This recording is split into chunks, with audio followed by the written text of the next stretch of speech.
ఈరోజు నేను చేసి చూపించబోయే చికెన్ కర్రీ చాలా చాలా టేస్టీగా ఉంటుంది.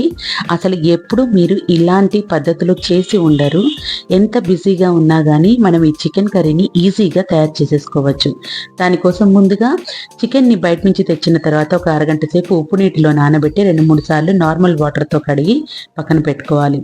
ఏ గిన్నెలో అయితే మనం చికెన్ కర్రీ చేయదలుచుకున్నామో ఆ గిన్నెని తీసుకొని శుభ్రంగా కడిగినటువంటి చికెన్ పీసెస్ని వేసేసుకోవాలి.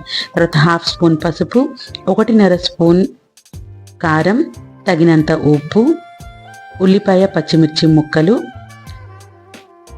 గరం మసాలా, జీలకర్ర పొడి, అల్లం వెల్లుల్లి పేస్ట్, ధనియాల పౌడరు, కాస్త ఇంట్లో ప్రిపేర్ చేసినటువంటి గరం మసాలాను తీసుకుంటున్నాను. తర్వాత కొంచెం చికెన్ మసాలా వేసి 2 టేబుల్ స్పూన్ల ఆయిల్ని వేసుకొని కొంచెం కరివేపాకు, కొంచెం కొత్తిమీరను కూడా వేసుకోవాలి. తర్వాత ఒక పెద్ద గ్లాస్ తోటి వాటర్ని యాడ్ చేయాలి. ఇప్పుడు ఒక గరిటె తీసుకొని మొత్తం కలుపుకోవాలి. ఇది చేస్తే చాలు, మీకు చికెన్ కర్రీ ఈజీగా పావు గంటలో రెడీ అయిపోతుంది. టేస్ట్లో రాజీ పడాల్సిన అవసరం లేదు, చాలా చాలా బాగుంటుంది. యాక్చువల్గా ఇది నేను మా మదర్ కానీ మా అమ్మమ్మ కానీ వాళ్ళు వెజిటేరియన్స్, వాళ్ళు ఈ ప్రాసెస్లో చేసేవాళ్ళు. సో చాలా చాలా టేస్టీగా ఉండేది. నేను కూడా ఎప్పుడైనా చేస్తూ ఉంటాను. అన్ని మసాలాలు వేసి దగ్గరుండి ఫ్రై చేసుకున్న దేని రుచి దానికి, దీని టేస్ట్ కూడా చాలా బాగుంటుంది. తప్పకుండా ఒకసారి ఈ ప్రాసెస్లో చేసి చూడండి, మీకే తెలుస్తుంది ఎంత టేస్ట్గా ఉంటుందో. మనం పొయ్యి మీద పెట్టుకున్న తర్వాత ఫ్లేమ్ని మీడియం నుంచి లోలో పెట్టుకొని మధ్య మధ్యలో కలుపుకుంటూ ఉండాలి.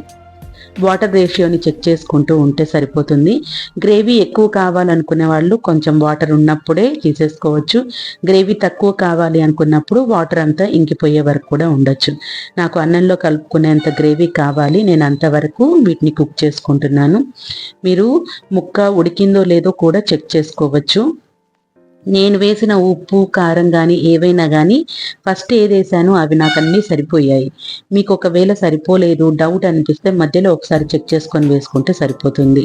నాకు ఇక్కడ చూపించింది ఇప్పుడు గ్రేవీ నాకు పర్ఫెక్ట్గా సరిపోతుంది. స్టవ్ ఆఫ్ చేసిన తర్వాత మరి కాస్త కొంచెం గ్రేవీ చిక్కపడుతుంది కాబట్టి నేను ఈ కన్సిస్టెన్సీలో ఉన్నప్పుడే స్టవ్ని ఆఫ్ చేసేస్తున్నాను. అంతే, చికెన్ కర్రీ రెడీ అయిపోయింది. ఏ హడావిడి లేకుండా, హంగామా లేకుండా ఎంతో టేస్టీగా ఉండే చికెన్ కర్రీని ఇలా ప్రిపేర్ చేసుకొని ఒక్కసారి చూడండి. మీకు కూడా ఈ టేస్ట్ అనేది చాలా బాగా నచ్చుతుంది. అండ్ ఎవరు అసలు ఇంతవరకు చికెన్ కర్రీ చేయలేదు అన్న వాళ్ళు కూడా ఇలా చేసుకోండి, మీకు కూడా నచ్చుతుంది అండ్ మీరు ఇష్టపడతారు. మళ్ళీ మళ్ళీ కూడా ఇలాగే చేసుకుంటారు. చికెన్ కర్రీ చేయడం ఇంత ఈజీనా అని అనుకుంటారు. వేడివేడి అన్నంలో మనం చేసుకున్నటువంటి కర్రీతోటి ఏ సైడ్ అవసరం లేదు, ఆనియన్ అవసరం లేదు, నిమ్మకాయ అవసరం లేదు, ఏది అవసరం లేదండి. చాలా చాలా టేస్ట్ చాలా బాగుంటుంది. తప్పకుండా ట్రై చేయండి. మరి నా వీడియో కనుక మీకు నచ్చినట్లయితే నా ఛానల్ని తప్పకుండా సబ్స్క్రైబ్ చేసుకోండి, లైక్ చేయండి, షేర్ చేయండి, కమెంట్ చేయండి. Thank you for watching.